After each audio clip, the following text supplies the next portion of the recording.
This is MRR Collects with a little show and tell on some of my Kobe Bryant cards, including some rookies. Um, Kobe, I'm just going to start flipping through here as I talk. But Kobe was one I actually, since I started kind of collecting in sports cards, I'm going to say in 99, 2000. He was a rookie 96, 97. And I was actually able to go back and of course his rookie cards weren't in every set. Here's one right here. It's a Fleer. Um, so I was able to backtrack a few sets without spending a horrendous amount of money. None of them are from massively expensive um, uh, card sets to accumulate, but this one's a nice kind of an insert in an upper deck. But so I missed Jordan completely because I was in my teens when he was a rookie, and I just you got to have the money to do it, and those were years that were just spent trying to get through them. But again, another uh, looks like an upper deck. I think this one's a later year, but and then I did find some metal. This is a rookie year card, but it's not the freshly forged card. I don't know if it would count as a rookie, but I think I got one somewhere. But needle in a haystack. Apparently, there are needles which are invisible because there's a massive haystack. Love this shot. It's a nice card. I don't think the photographer was standing there. I think we got to the era where you could add remote cameras that were um, probably not in the drone, probably not drone, but definitely probably not some guy up on top of the hoop. Stadium Club. This is a nice brand. Uh, 97 or 98, I think. But I did buy that. I did buy some boxes that were. I ended up getting a business license, and so I did buy some Stadium Club that was wholesale. That were the how do you put it?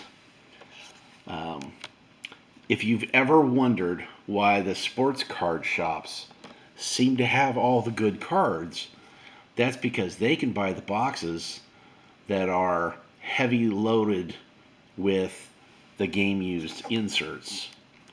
Now they cost a little more, but at the same time, collecting sports cards has really become more like gambling. Now what they've done now is basically you're going to pay, you pay $100 for a pack that you're at least getting game used or autographs that are seeded. But back in the day, when they had the odds, they didn't announce or tell you which, some of those boxes were funneled to the dealers so that they had singles to sell that were good. And if you've ever wanted, like in a retail box, I have a lot of game used cards that are of people that are of players that, uh, you know, even in NASCAR, I have no problem getting Jeremy Mayfield cards with autograph. I got 3 of those, and I think some Ward Burton, but Ward actually I think is a little more successful. But that's kind of the way the industry works. This one's kind of cool with both Kobe and Shaq on it. Later, Apex was the card set by Skybox, and that was kind of cool. I like that. Again, I'm not sure if this is the rookie card, but I think this is 98, 90, or 97, 98. It's not the rookie card, but Upper Deck Choice, again, a cheap retail brand. But at the same time, how many series collectors even have these? Because they probably just skipped them. I mean, I'm sure more of these got destroyed. Kind of like the traditional the traditional early days of, say, baseball, is the reason they're so valuable is because the kids, it was a kid's hobby, and nobody was collecting them to save them. This is actually a insert that apparently has, I don't know. I haven't looked at these values. I've had these cards. All of these cards are, if not 20 years old or older. Um, I really slowed down on basketball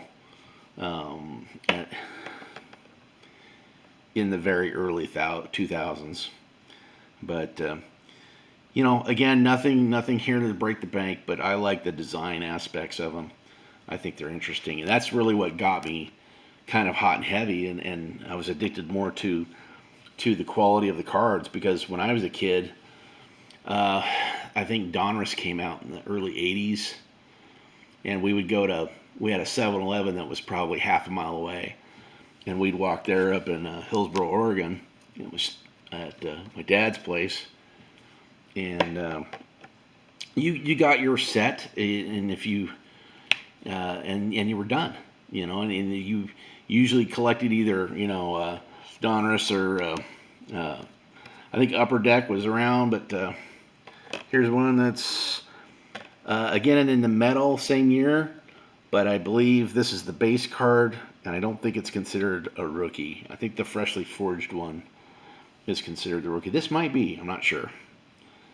Again, I haven't, I don't even know if they come out with Beckett's Guide anymore, that you used to be able to even look up in the sets. It's probably all computerized, and I don't have the subscription. This is the Upper Deck Retro. I think I ended up buying, these ones came in a lunchbox, and they had new school, old school. I have a couple Walt Frazier autographs. So I think I bought three of the lunch boxes that came with the box of cards. And I got a Michael Jordan lunch box. I think I still have it somewhere in the abyss of storage.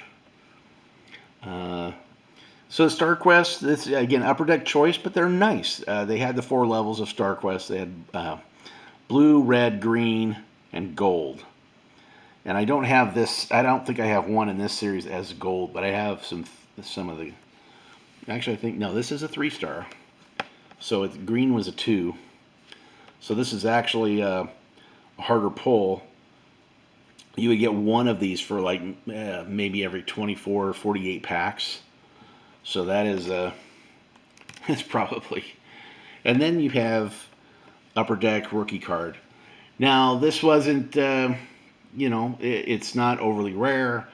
I actually, I used to get on the road when I was addicted to this, and when I'd find myself, we had a Shopko down in Albany, Oregon, and occasionally I would find myself in Albany, and I would always go to that Shopko. And Shopko was one of the better places to buy sports cards because they had them. Now Walmart has increased. In these later years. But back then, sports cards weren't everywhere like they were when I was a kid.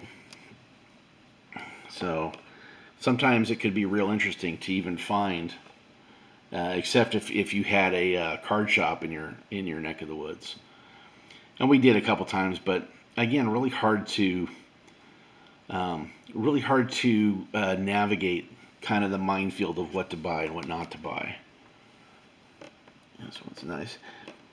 So you wouldn't think that this is a cheap brand, but in MVP, the design aspects and the quality is really quite nice, and they're really nice looking cards. And there really was no reason, between going out and spending $6 a pack or $1.50 a pack at the time, I think. So this one's a little cool.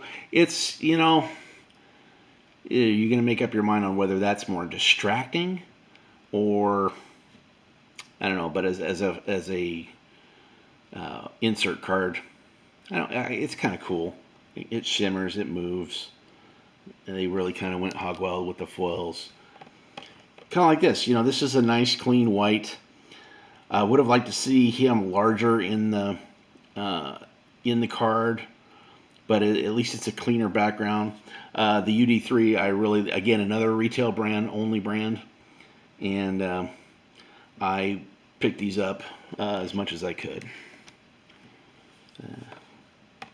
Now, when my wife threatened my life about die-cast cars, didn't necessarily mean that she wouldn't hurt me for bringing for getting sports cards. So budgets. Again, as a collector, I can't overemphasize because I've made the mistake of definitely trying to keep within a budget. Not that you have to follow what I say. And then last of least, a game used. Sweet Swatches from Upper Deck, and it's a beautiful card, but it's of his warm-ups, so that's kind of weird, but it's a nice looking card. This was actually, I think, through an eBay auction, that it was in a bulk buy, but very nice looking card. I was really happy to get it. And that'll conclude Kobe Bryant. Thinking about doing Derek Jeter. If you have any ideas or preferences, let me know. I have, again, my collection's from the early 2000s, say from mid 90s to 2005. So I'm putting together probably some Derek Jeter. Hey, if you want to see Mark McGwire, I got plenty of Mark McGwire cards, and some Sammy Sosa. Maybe we can get into a show and tell of the bad boys. Some Roger Clemens of the Scandal era. But anyways, that's it for this one, and guys have a good one. Bye.